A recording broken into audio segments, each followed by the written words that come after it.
Welcome to the Success Journey Show. Let's travel together through the lives of individuals on the road to success.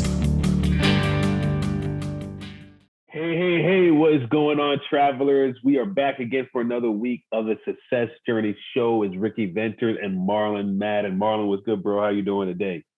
Yes, Rick, I'm good. People, by the time they heard this, I did a little vacay with the wife to Hawaii for 10 days, came back, went to North Carolina, not on work, but so it's been a good 3 weeks since we've really recorded anything. This is crazy. We're not used to it. Yeah, it has been that time. Yeah, it has been. Yeah, 3 weeks. It's been that long. 3 weeks. A lot of things. I'm kind of perturbed about some of the things that's going on, but at the same time, not trying to worry about what's in society, what's going on in terms of just accountability, that people don't want to have accountability. So if somebody says something that you should just be able to do whatever you want to do, whenever you want to do it, that's the person that everybody gravitates to. And then when something goes wrong, then they're looking for your, if I have $1 million and somebody says, yo, buy what you want to buy. You only live once. But then when I die, if I spent all my money, the family's putting up a GoFundMe. I'm not one to be jumping to say, oh man, I need to go give this person a GoFundMe, because guess what? When the person had that money, you said, live like how you want to live. So when this person their family needs money to do whatever, it's not on me. Oh man, you got to hear the heart in that, guys. It doesn't sound the way it's not what it sounds like. Don't come to me, man. Don't come to me. Oh, it's hard. It's hard. It's a hard stance to take. Yeah. But sometimes I think in society, people gotta feel the blunt of what's going on. So if you wanna be regarded as a businessman, but tote a gun around, sell drugs, go do that. If you wanna be shaking your butt everywhere, but then you want somebody to respect you as a woman, if you think the two can match, go ahead and do it. But when it doesn't, don't come to Marlon and say, why is this not happening? Yeah. You understand what I'm saying? And that's what I see a lot that's been going on. I'm not going to call the person because I think you called some people name. The person said in an interview, I don't believe in the concept of buying a house. I think wherever I'm traveling is where my home is. But in the same conversation, the person said, man, as Black people, we need to buy the block back. We need to buy homes, and I'm like, yo, just, and then everybody's or he knows people in different areas that he can stay at, but he's staying at their house. I'm like, I'll be buying one, but when I go somewhere else, hey, you got a house I can stay in? Yeah, exactly. So I don't understand. But then everybody's like, man, this guy's a genius. I'm like, come on, guys, man. Stop just going and falling for every little thing because it fits the narrative that you don't have to be accountable. And then you go ahead and do it. But that's my little rant, man. I have so many things sometimes that I be thinking about that. I just laugh because I analyze, I sit back and I watch it come to fruition. And when it's happening, people are like, why is this happening? I was like, that guy rapped about taking drugs every day. And they're like, man, I can't believe he OD'd. He rapped about it. So I'm not throwing no shirt for that person, you know what I'm saying? I like that. But I see that hoodie you got on over there, man, You don't have one yet, Ricky. That's my bad. So people, it was great that I went out. I went on vacation. The shipment was coming in. Actually, while I was on vacation, I was checking my door feed. I was like, man, they dropped off the box. I was like to my mother-in-law, because she stayed with the kids. I was like, make sure you pick up the box, because it was raining while I was in there enjoying myself. I know you guys were having some rain over here. So these are them right here. Journey wear. Right now I'm wearing one. I'm actually sampling it out. This is the Journey wear right here. So he had the Journey wear right here. On here, he has the Journey wear logo. Man. And I wore this one to the gym because I want to, we always test out our products before we push it out to the street. Yeah. I wore this to the gym to kind of, so I have to wash it. Now I'm going to wash it. I'm going to see how good everything is before we start promoting it. But this right here is nice. A lot of people are coming up to me, Rick, and they're like, yo, I like that. I like that. So definitely. Yes, sir. Now I love it, man. Yeah, I'm over here, man. You guys see me with the tissue here. I'm just like, I don't know, right when we got on this call, like just sinuses start going crazy. Headache, eyes tearing up, nose running. So I don't know what's going on, but it is that it's kind of late for it to be, for fall to allergies, but I don't know. And I'm gonna get to bed after this one and hopefully sleep it off. But yeah, guys, man, we're so glad to be back with you guys again. Man, we've been having some great guests, over this fall season, and we're just going to keep bringing it to you. We have another great guest today that's going to be talking a little bit more down our alley. You guys are really going to enjoy it. But before we even go there, I just want to remind you, go to the website, please. We see people that come on. We engage with some people that come on into our chat feature. Episodes, any of these episodes resonate with you, leave a comment. It doesn't be anything long. We love to hear your thoughts, and we're getting a lot more guests that are joining us from all around the world, and we want them to feel loved as well, based off of their experiences that they're sharing with you. So yeah, want you to leave a comment, leave a remark on any of the podcast platforms that are out there or on our website. Shoot us an email. We will love to hear from you. But man, we're going to jump right into it today and get to our guests.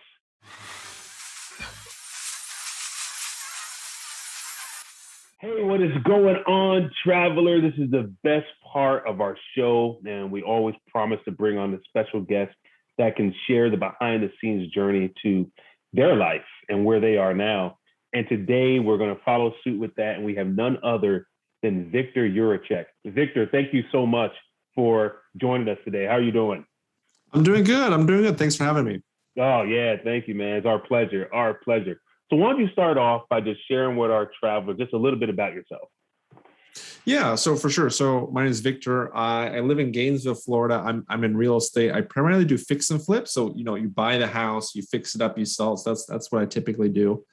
And yeah, so I did about 20 flips last year, 30 flips this year is the goal. Also did a little bit of rentals, but the primary focus is fix and flip, and just really, got into real estate and really enjoy it. And this is basically where I want to stay. I don't want to do anything else, essentially. It used to be with previous entrepreneurial ventures or businesses, like, okay, I'm going to finish this, and like, what's the next thing? And let me do this, and like, what's the next thing?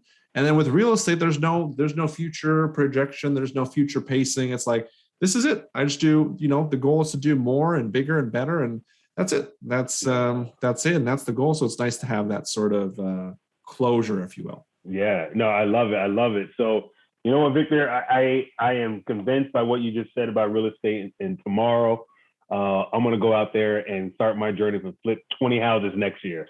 And there we go. Okay. It's crazy. Some people hear that and they're like, "Oh yeah, I'm going to start my journey next week." And by 6 months, I'm going to have my first 15 flips done.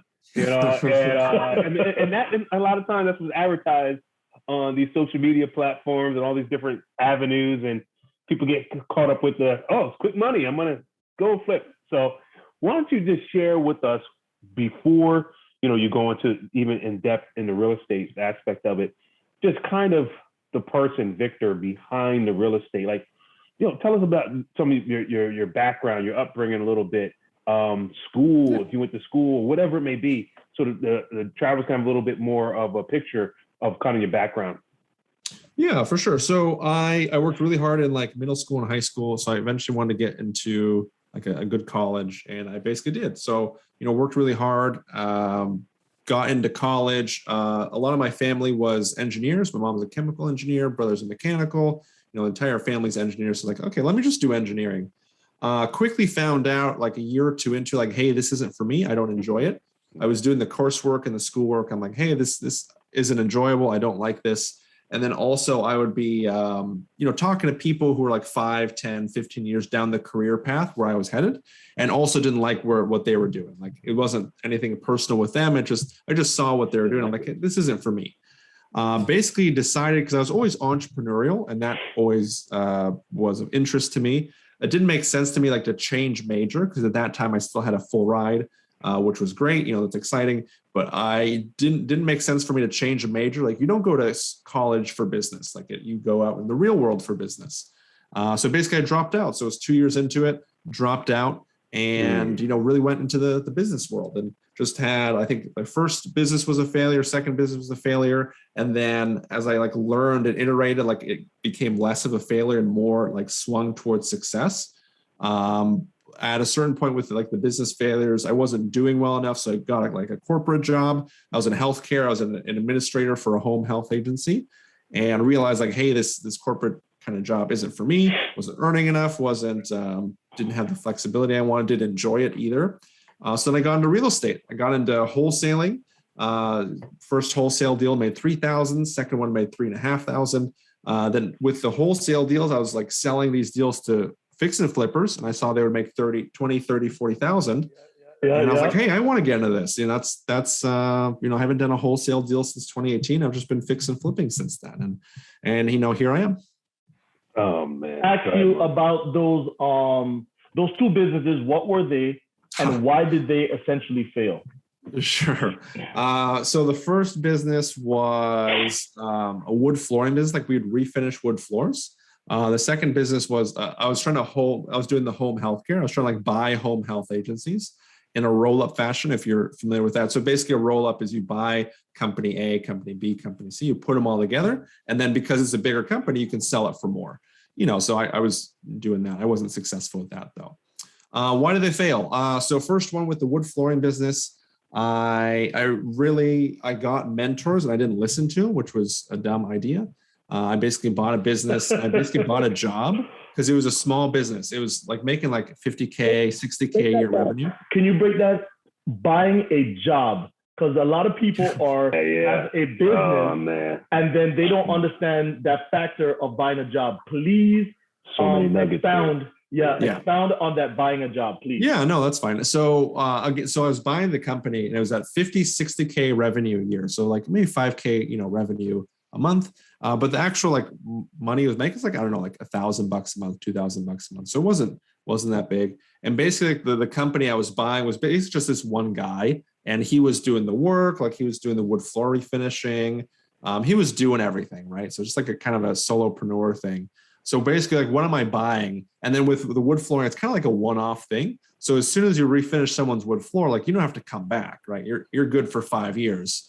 So like, what was I really buying? I was basically buying like the area, like I guess the marketing, his supplies. So I wasn't really buying much. I was basically just like I was saying, buying a job.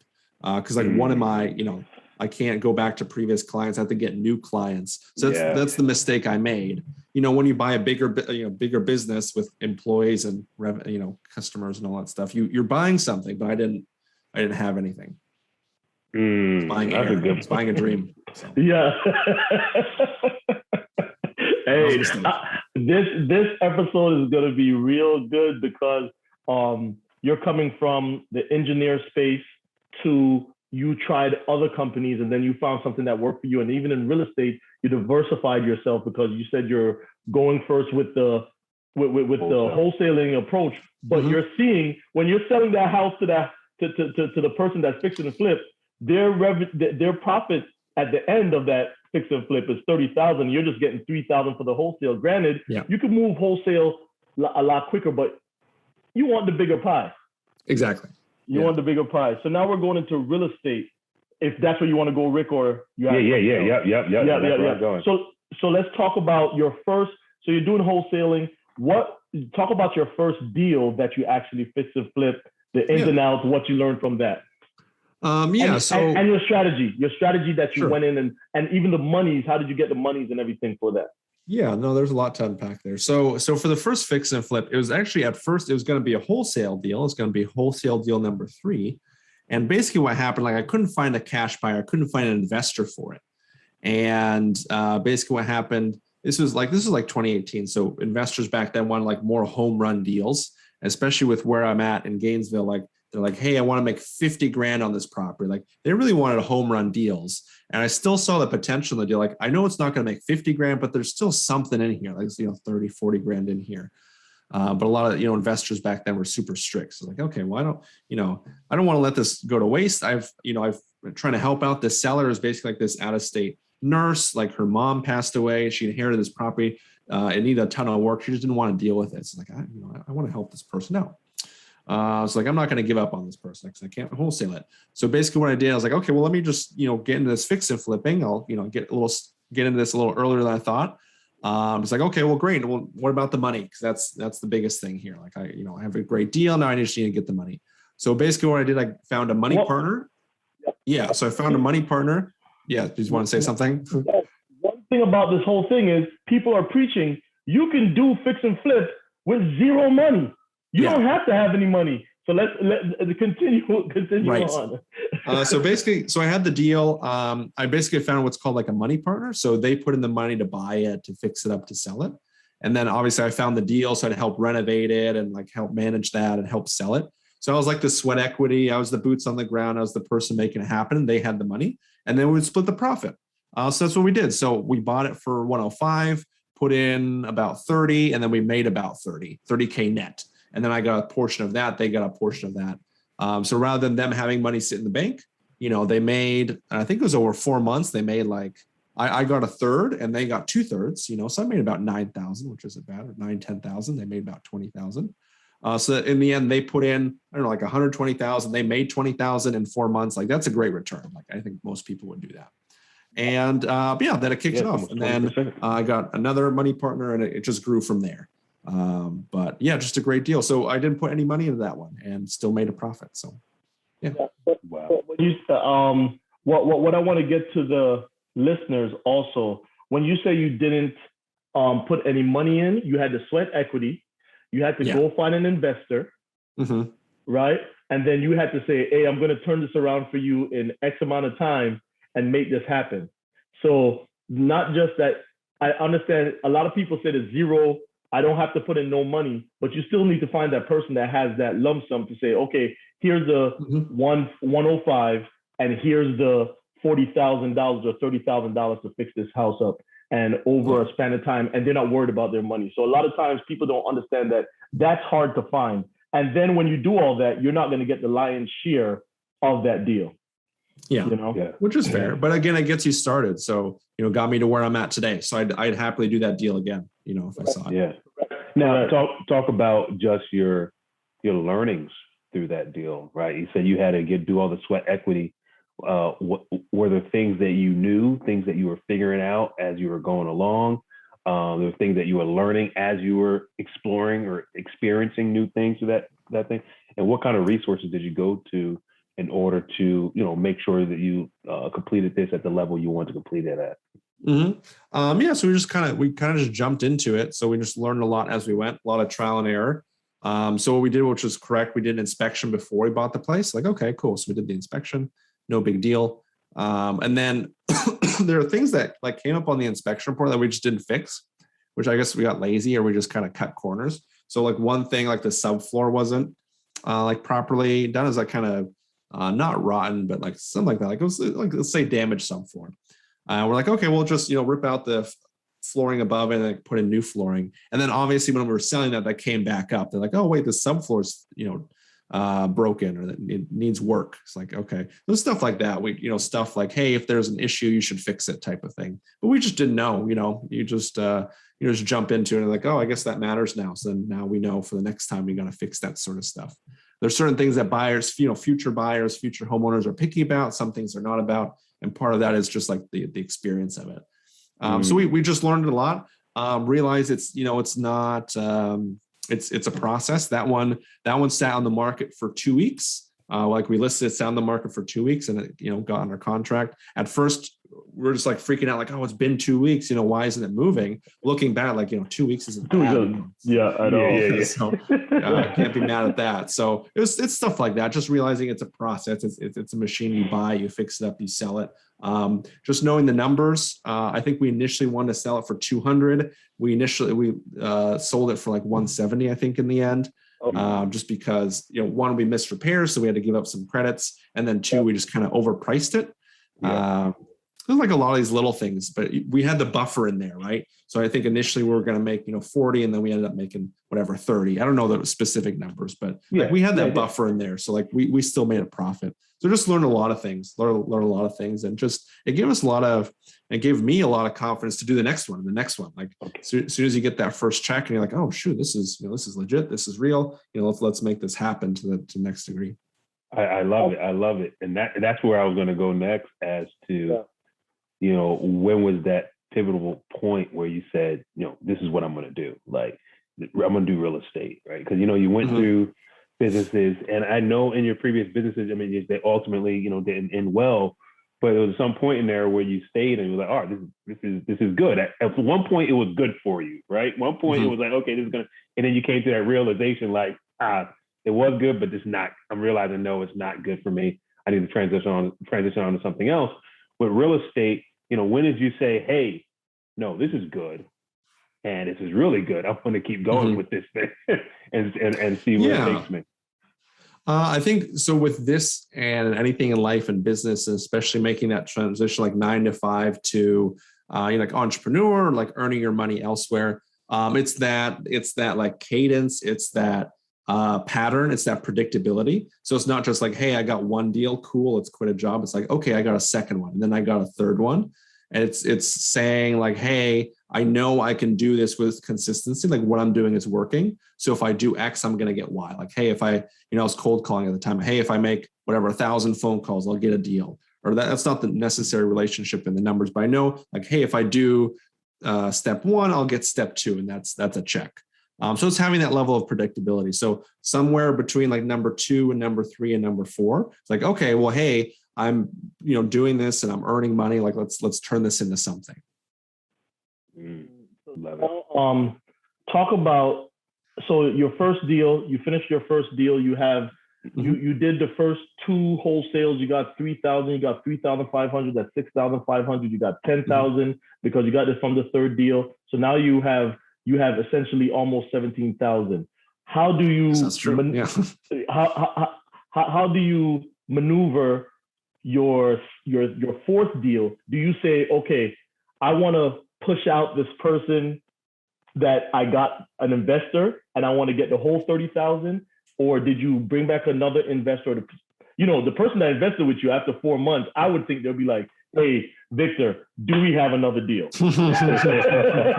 Yeah. So the transition wasn't that I wouldn't like go straight to my own deals. Like I still worked with a person like deal after deal after deal. And then I grabbed another money partner, and then we went 50-50 with that other money partner, and just transitioned it from there and like started to do more from there. But I still kept the first one around, like, because back then, again, like 17 grand is good, but I need, that's not enough for me to like do my own deal or, especially like because of those failed businesses, I had bad credit and some debt. So it's not like 17 grand was cash in my pocket, nothing tied to it. It was 17 grand that quickly went to other things and living expenses and all that stuff. So that's how I saw it. So yeah, it was just a slow transition, and maybe a year or so into, that's when I started to do my own deals, but still partner with people. And then now, like I'm still like slowly still moving like more of my own deals. I still partner with people, but it's a lot less. So I still do it to this day.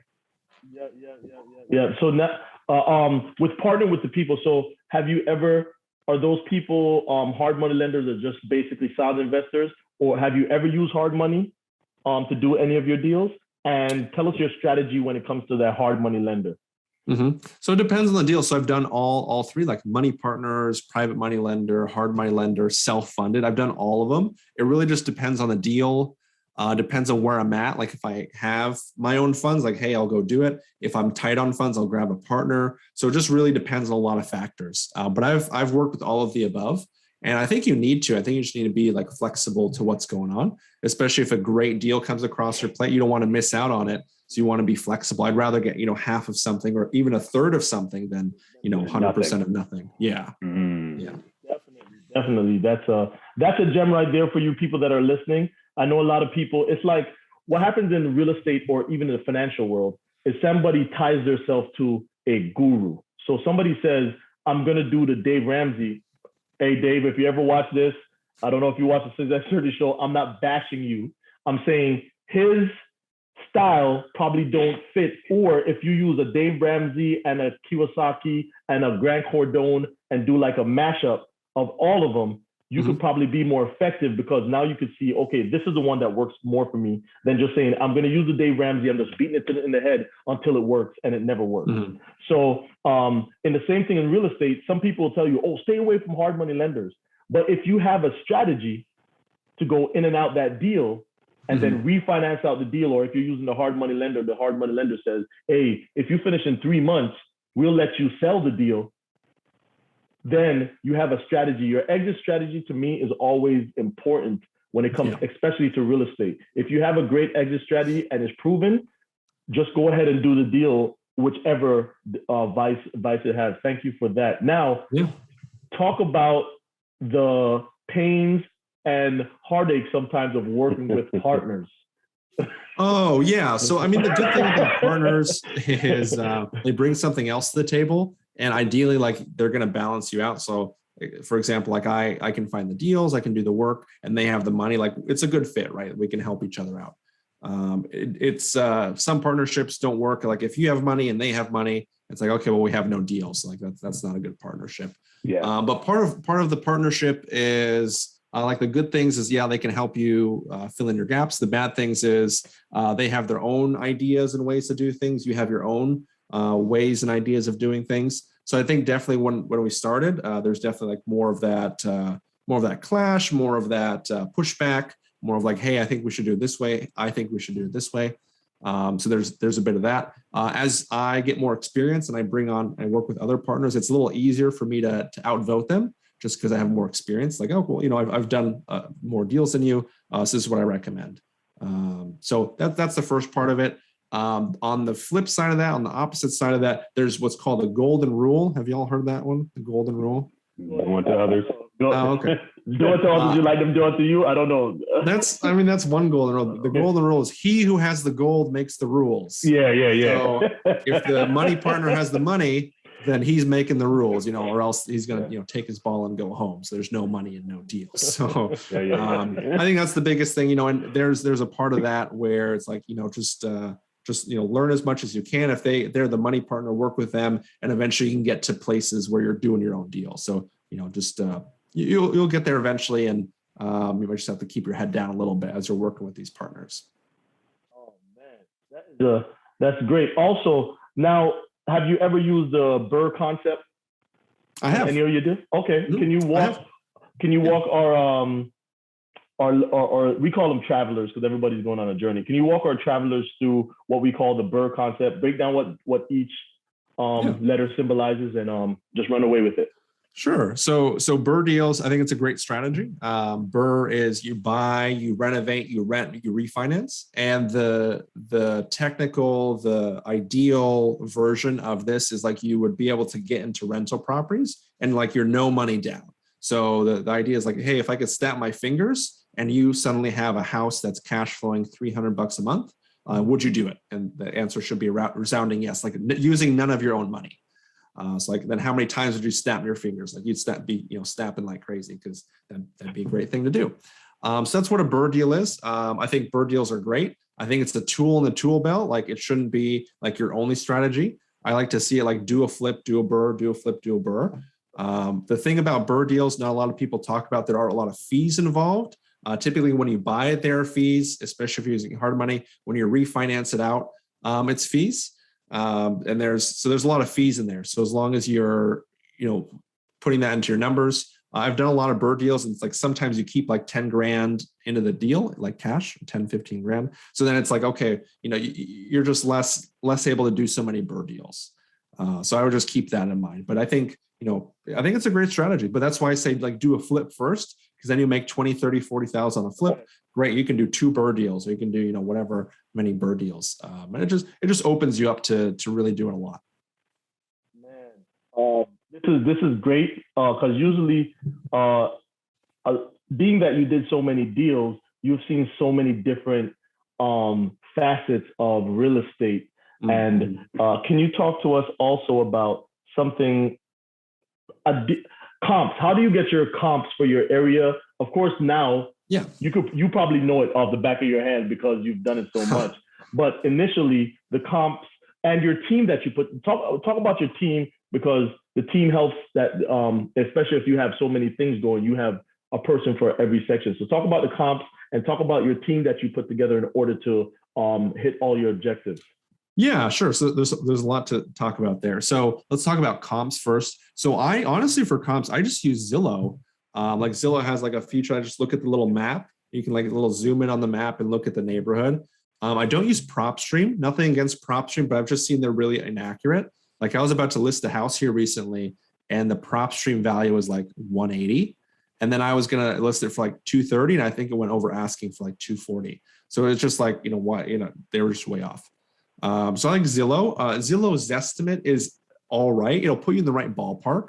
But I wouldn't use it as an end all be all. You're going to run your own comps. And part of that process, so a comp is a comparable, so it's something that's sold in the last 12 months that's similar to your property. So if you have a 3-2, 3-bedroom, 2-bath, like you should look at 3-2s. If it's a 2-1 compared to 2-1s, and then you want to match as many factors as possible, like age of the house, size of the lot, type of neighborhood, square footage. Like you want to match all these things up as much as possible. That's how I typically run comps. So it's kind of how I run comps. It isn't 100% perfect, but at least gets me like in the right ballpark, plus or minus $5,000 that I can then use. And then I think it's a good idea to always use like a realtor as a backup who can get you a more specific number. They can say like, hey, it's worth 257. And then if I'm in like 255 range, then I'm pretty good. So I've just had a lot of success with that. So Zillow is good enough. If 2,000 or 3,000 kills your deal, or even 5,000 kills your deal, it's probably not a deal. It's not a good deal. yeah, exactly. Like, hey, I'm either going to make $5,000 on this deal or lose $5,000. It's like, that's not not good. Yeah. So that's the comps. Yeah, that's the comps. Talk about that team that you put together to run that well-oiled machine. Yeah. So for the team, so when I started, so there's kind of like 3 ways to manage these properties and like manage these renovations, all that stuff. So the first is like do it yourself. Second is like done with you. And then third is done for you. So let me like break each of those down. So do it yourself, obviously, like you're doing the painting, you're doing the flooring, like you're doing electrical, like you're the one making it all happen. Like you're the one physically doing labor. And that's how I started out. Like I did the painting and, did the flooring, or at least tried my best. And there's a couple of things, like there's some benefits to that and there's some things wrong with that. Some of the benefits, like you save money, right? Because if you're doing the painting, you don't have to hire a painter. Some of the, kind of downside is like, so one is the quality of work. Like I found out like I'm a decent painter. I'm not the best. So it'll look all right, but it's not the best. So that's the first thing. Second thing, if you're painting, like you can't be finding deals, or you can't be finding money, or you can't be, focusing on something else. So that's the other thing. So that's the other downside. So I started out do it yourself, switched over to done with you. And that's like, I hire a painter, does the painting, I pay him. I hire the flooring guy, he does the flooring, I pay him. I hire a roofer, he does the roofing, and I pay him. And so you're kind of like a project manager, it's kind of like a general contractor, you're the one managing it. And there's nothing wrong with that model, but it's a similar idea, where it's okay. So I'm tied up at the project, so I can't be finding deals, I can't be finding money. But you're spending a lot less time. Like instead of spending a day at a house painting, you're spending maybe an hour there checking on the work and checking on it, making sure it's getting done.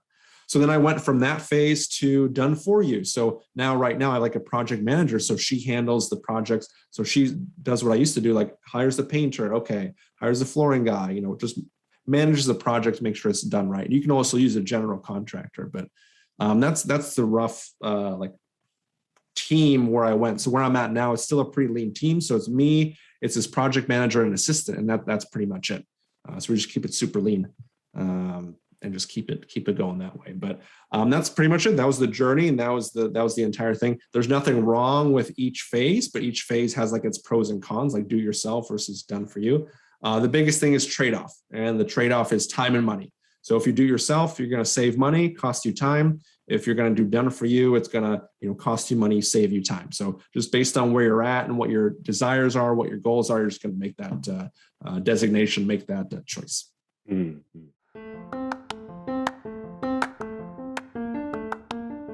Thank you for listening to the Success Journey Show. Please follow us on our social media on YouTube, Instagram, and Facebook at The Success Journey Show. Also, check out our website at thesuccessjourneyshow.com. Thank you for listening and enjoy the rest of the show.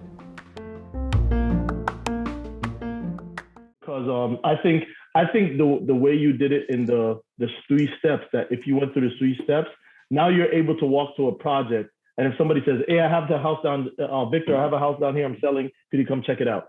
And you go down there and you say, okay, boom, boom, boom. You're allowed, because you've done and you understand what it takes to do the project, you can walk around the house and kind of sum up and says, okay, this project, they're selling for $50,000. I'm looking here, it's going to need probably about $30,000 work. Of course, your ball figure is going to change because when you do the inspection or whatever. And then you go and say, okay, this is probably going to need $30,000, because you have already done some of that work and you went through that phase where you understood what work needed to be done. And even though you have somebody doing it for you, you can still assess it by yourself, and you don't need somebody to go in and kind of raise the price on you, because sometimes these guys go up and they're like, yeah, it needs 35, and you're like, no, that's 35. Yeah. Oh man, Rick. Hey, yeah. Get in there, man. Sorry, guys, man. My allergy just started to attack me all of a sudden, man. So I had to jump off camera real quick, but I've been listening the whole time, man. So Viktor, I'm loving what I'm hearing in terms of you showing that journey, that progression over time. It wasn't something that you just woke up one morning and you just started doing it. But I hear a couple of things behind the scenes of, the hard work that it takes to build up, one, the skill set and the aptitude for being in this space. And if my numbers are not wrong, you said 2018 was when you did your first flip. Yeah. First flip 2018, and it's coming to the end of 2021. So it's only 3 years, really. It's been about 3 years, yeah. Yeah, about 3 years. And for some, you said that in 2020 you did approximately 20 homes, 30 homes, somewhere around there. Mm-hmm. And exactly. And you're expecting to do around 30, 40 in 2021. Just 30. 30. No, not 40, 30. Hey, he's trying to tell you, don't let the IRS listen to this. Hey, come from. He said 30. He didn't say 40. 30. So you hit 20 in year after you've been in the thing for 2 years. How did you build up and scale up? Because when you told us you didn't start with anything, like you didn't start with having a whole bunch of capital. You didn't have but you said, hey, I worked from project to project and I kept building it up. When did you start scaling to the larger numbers, the volume that you started seeing in 2020? What contributed to that? I think it's just a natural progression. It wasn't like one day, like, hey, I want to do 20. Because if you ask me, like when I started, I met some like local flippers. They're like doing like, I think 8 to 10 a year. And I was like, whoa, that's a lot. Like 8 to 10 a year. Like you guys are pretty busy. And then, we eventually like went to that level. And when I started, I was like, let me just do the next one. And it was something about the momentum of like deal after deal after deal and like profit, check after check after check. It just made sense to do more deals, had more money. Like, okay, well, another deal comes along. Let's make it happen. So it was just a natural progression. Like, you do a deal and you make 30,000, do a deal, you make 30,000. And then you're like, hey, let's just do 2 deals. Like, okay, well, you make 30. Like, okay, cool. And it just grows from there. So it was just a natural like momentum. Like as we're doing more deals, we're learning more, we're making more, we're quicker at it. We like make less mistakes. It's more efficient. So it's just that progression. Like we have better contractors, we have more vetted. We know the areas better. So just, just like, okay, well, let's just do more. Let's just kind of grow and scale from there. If you told me like, hey, when I was starting out, like, hey, you're going to do 30 flips in 2021. I'm like, what are you talking about? That's crazy. Yeah. It just naturally grew. Oh man, I love it, man. Go ahead, man. Two things I want to know.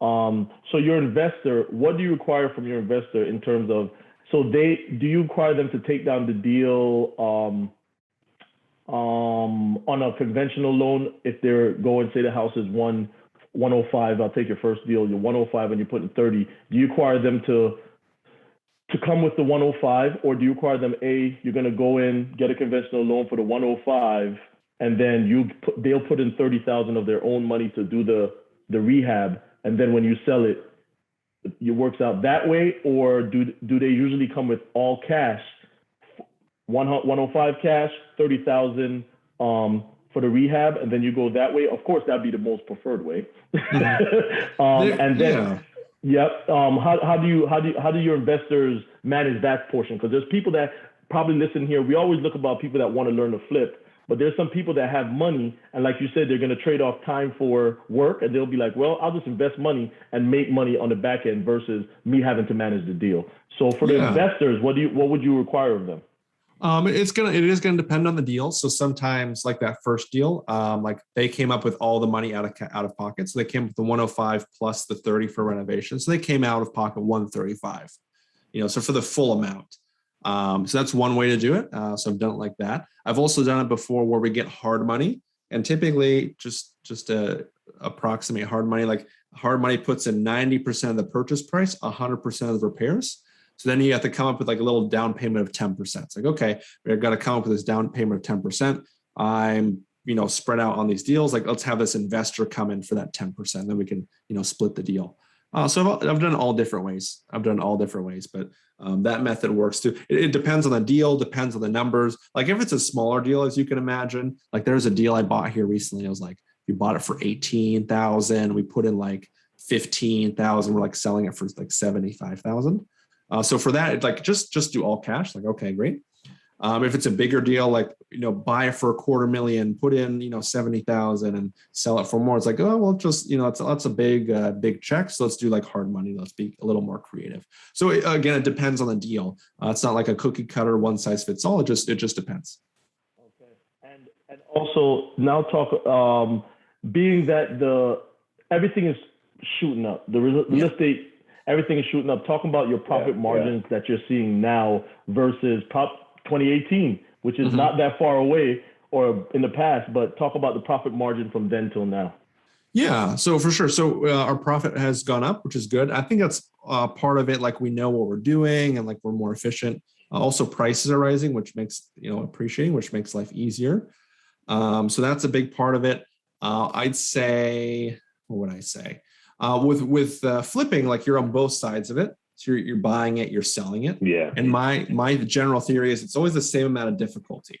So right now it's really hard to buy, super easy to sell.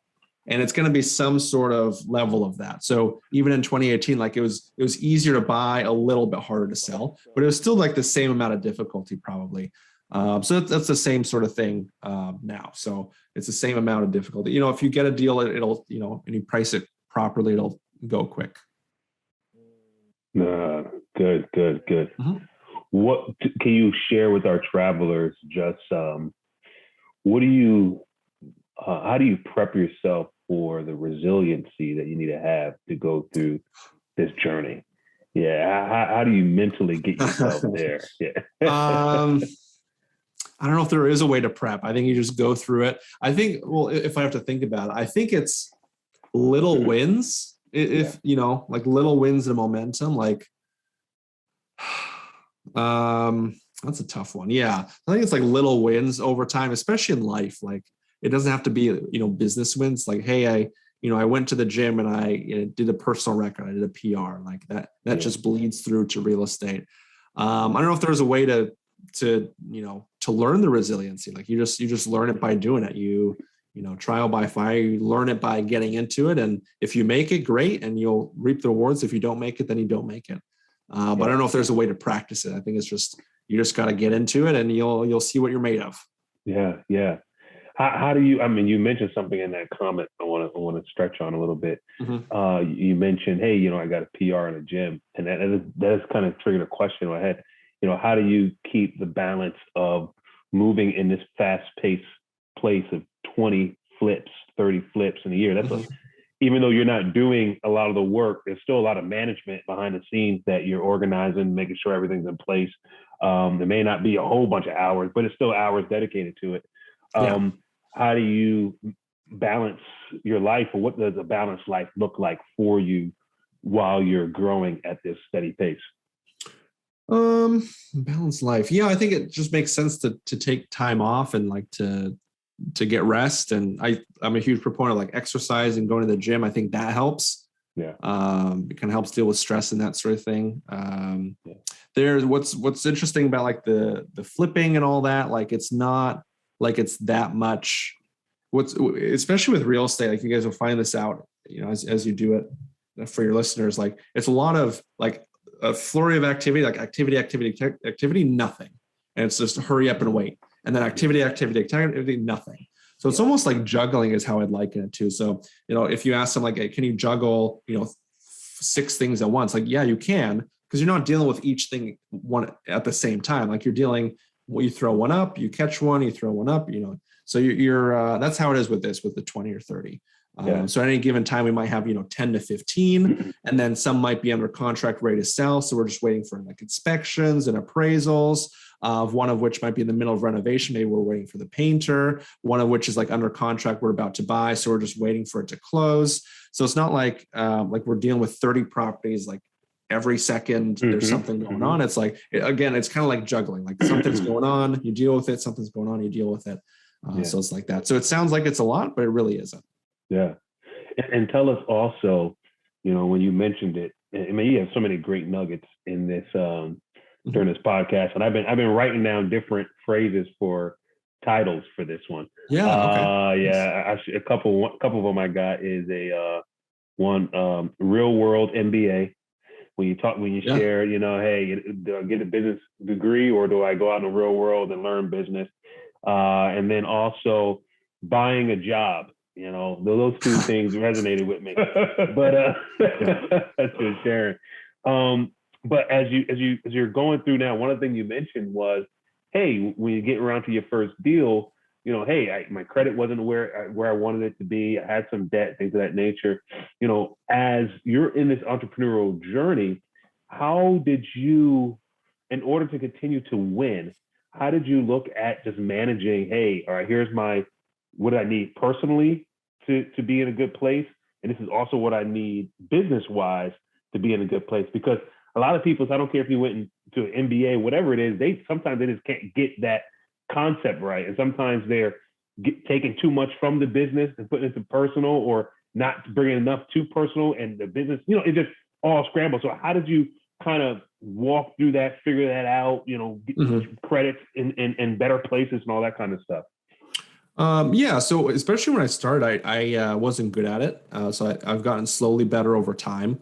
So I think the biggest thing is like having separate business and personal accounts, because before I would like commingle it. So it'd just be the same. And like, I'd go like grab a drink at the bar, like that would show up on the business account, and like, that shouldn't have been a business expense. So I was kind of mixing it. So I'd recommend for this, like, keep it separate. There's a lot of value there. Because maybe that business account is going to fluctuate. So you feel like really rich sometimes or really poor sometimes. And I'd make that mistake. Like sometimes I feel really rich, so I like spend it. And I'm like, wait a second, I would need that money later. So that happened quite a bit. But then, once you keep it separate, it's like, okay, well, this is for this is for this. I think the other thing is just knowing what your monthly expenses are. So I have a little spreadsheet that breaks it down. Like, okay, this is how much like rent and mortgage, this is like car payment, this is blank. So then like, hey, I need $2,000 a month, or I need $5,000 a month for my monthly expenses. So just knowing what you need every month and having like an accurate assessment there is also helpful. I'm still working on it. Like even to this day, like it's a skill and I'm still improving it. But it's still, it's something that's there. And then another, positive thing, as like I'm working towards getting more rentals. It's really nice to like, you can be living off the rental, like the cash flow, so to speak. So let's say you make, $2,000 a month cash flow and your expenses are $2,000 a month. Well, it's pretty easy to handle that. So like there's all different angles to it, but that's how I've been looking at it recently. Love it. Have you ever, you know what, this episode, I'm trying not, have you ever listened to Biggest Pockets? I'm sure you did. Yeah. Uh-huh. Yeah, I'm trying not to be a Bigger Pockets here because your information is something that I think, it sounds like a guy of Bigger Pockets that's talking about exactly what's going on. I'm trying to not make it a Bigger Pockets, but the questions and the information that you're giving is so sound. And I like the fact that you're saying, listen, I have this business and I make whatever I make. I want you to go into details. I want the IRS to come, but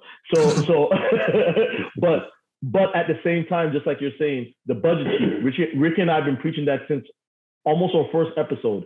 You have to understand what's your expenses and what's coming in and what's going out. Yeah. Right. And you're saying, and I think it's truth be told, even billionaires still are revamping how that works for them. So it's an ongoing, ever-changing thing. And that's why they say, every quarter, you can probably, look at your budget sheet in order to balance it.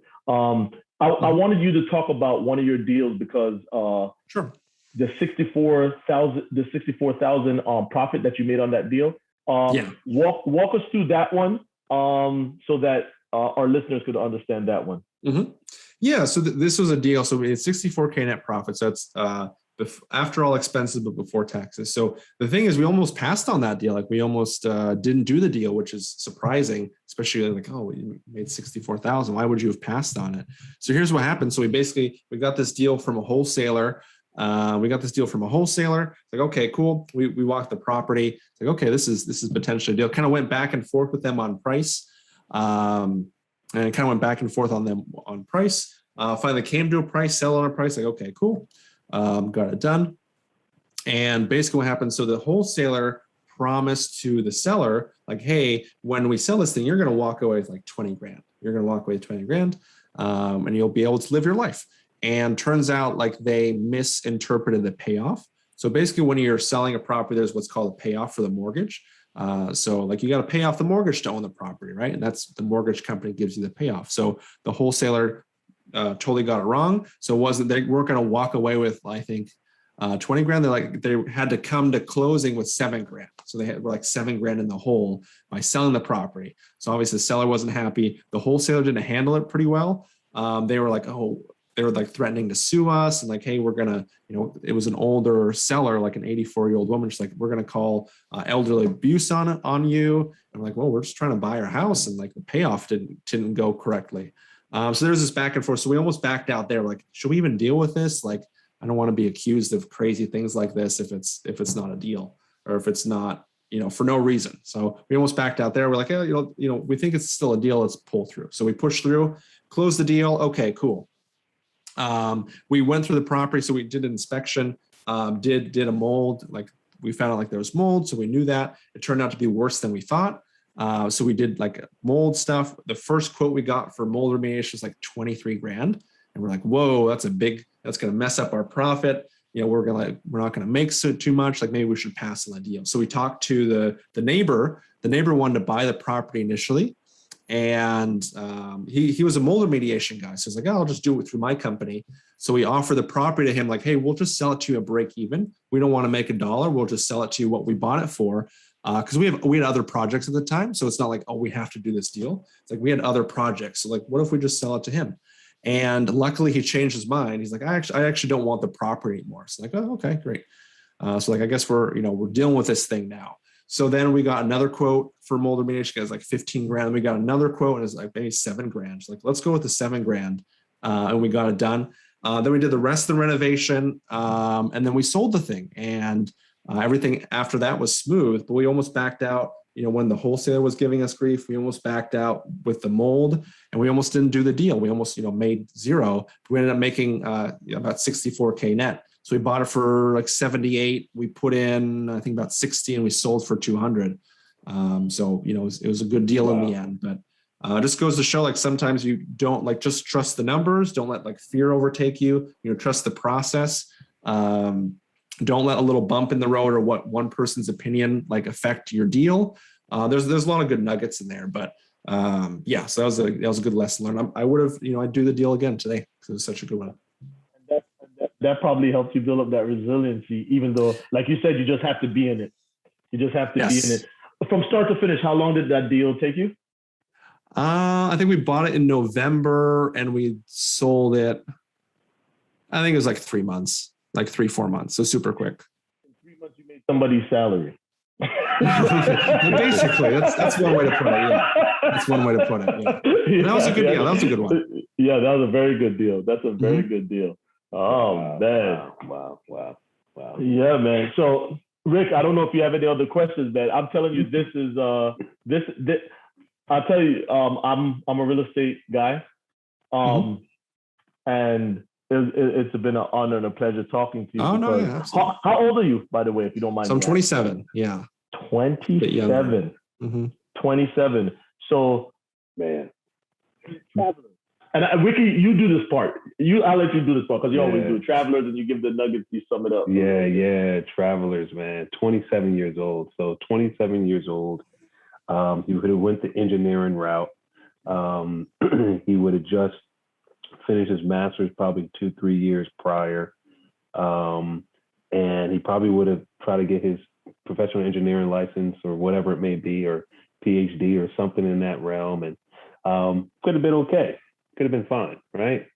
But he found something that he was passionate in early, and he decided to roll up his sleeves and try to figure things out. I'm quite sure he said he knows about Bigger Pockets. So I'm quite sure he listened to Bigger Pockets and other resources that are out there to try to make this thing happen. But he said, hey, I'm not going to stay in school for business when business is done in the world. So I'm going to go out in the world and learn business. And he took it and said, hey, I'm going to with the falls, I'm going to fall. I may fall, I may crawl, I may whatever it may be, but I'm going to go after it. And with the two failures that he had, two previous failures, some people would have been like, you know what, time to go back to school. Like you can messing around with this too much, you know, go back to school. He talked about his family where they have a great reputation of being engineers, great engineers. It's like, well, what is Viktor doing with his life? You know, I can just imagine, right? I can just imagine the conversations around the dinner table. Oh, another business, did it go well? You know, but then getting into a place where things just started to move, and it wasn't a knockout. You know, he didn't knock it out the park. You know, but it was something that he saw where he can grow and it can grow and continue to grow and continue to grow. And now he's 27 years old and he's able to share his journey. You know, he shared his journey so far at 27 and he's just beginning. You know, he's been in 2018 and, well, not been in 2000, he's been earlier in 2018 getting into the real estate with the wholesaling. But, you know, first flip 2018 and here 3 years later, 2021, you know, with projections that he would have never thought he would have had in the beginning. It reminds me of, and it's for you travelers here, it reminds me of Will Smith. I was watching, he's releasing his book. I don't know when this is going to be released, but he's releasing his book this weekend. And one story he's told around his book was that when he was young, his father gave him a brick. And he told him and his brother that, hey, I want you guys to build a wall. And he said, don't worry about the wall. The wall doesn't exist right now.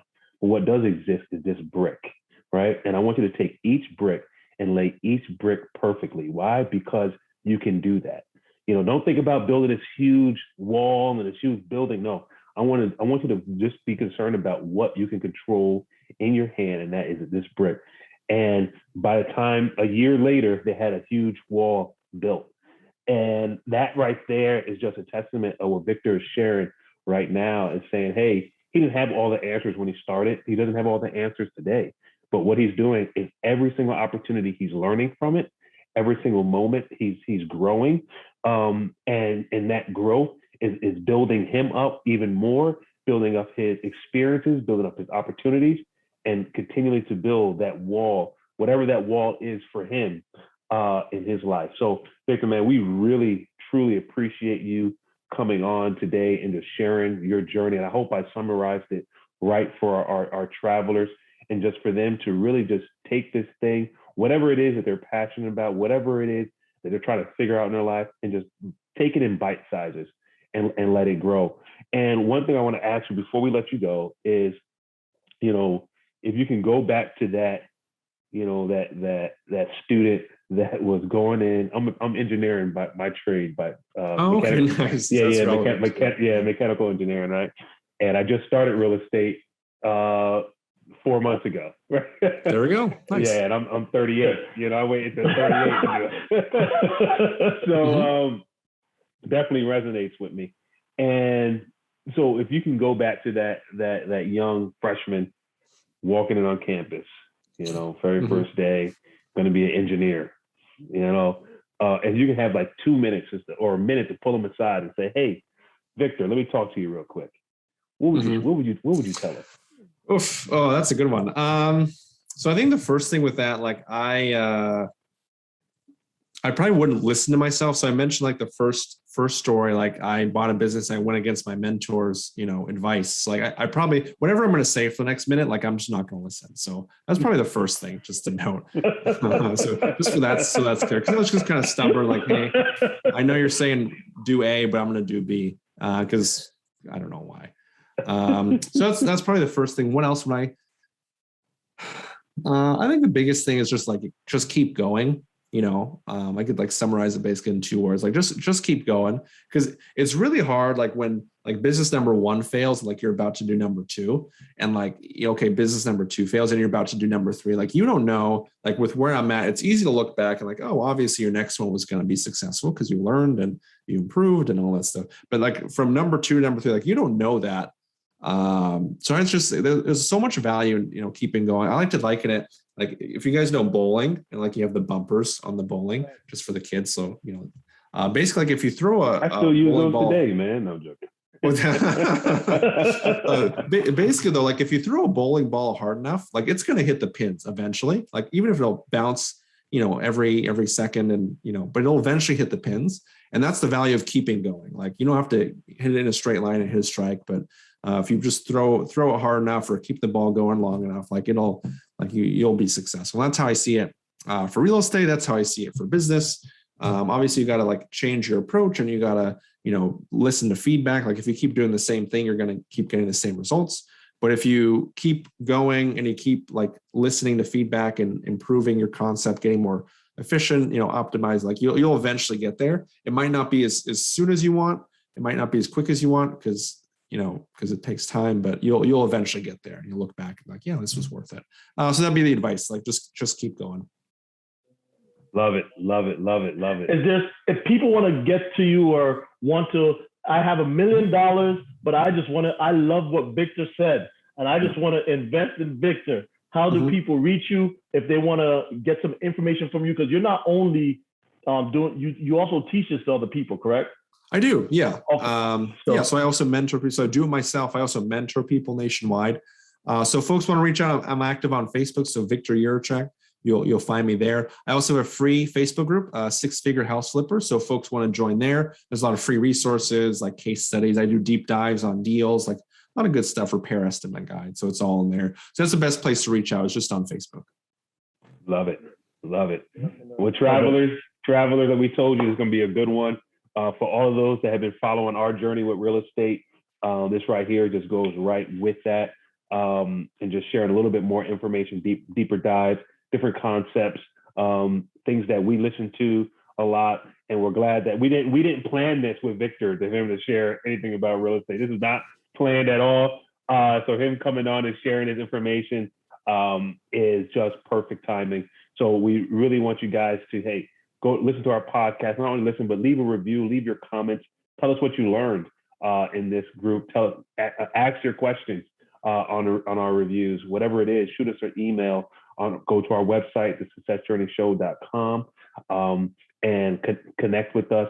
Remember our shop. Go to our shop. Get some paraphernalia so that you can take and share with the world, and Marlon shared with you earlier in the podcast. We got the jumpsuits there. So yeah, listen, guys, just, we're here to build this platform for you, and so that for you to learn, for you to grow as you're on your journey and traveling your road.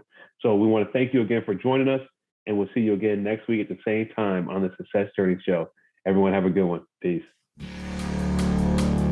You've been listening to the Success Journey Show, where your dreams, drive, determination, and diligence are the foundation to success. For more information, check out thesuccessjourneyshow.com. The Journey Squad is here helping you to your destination.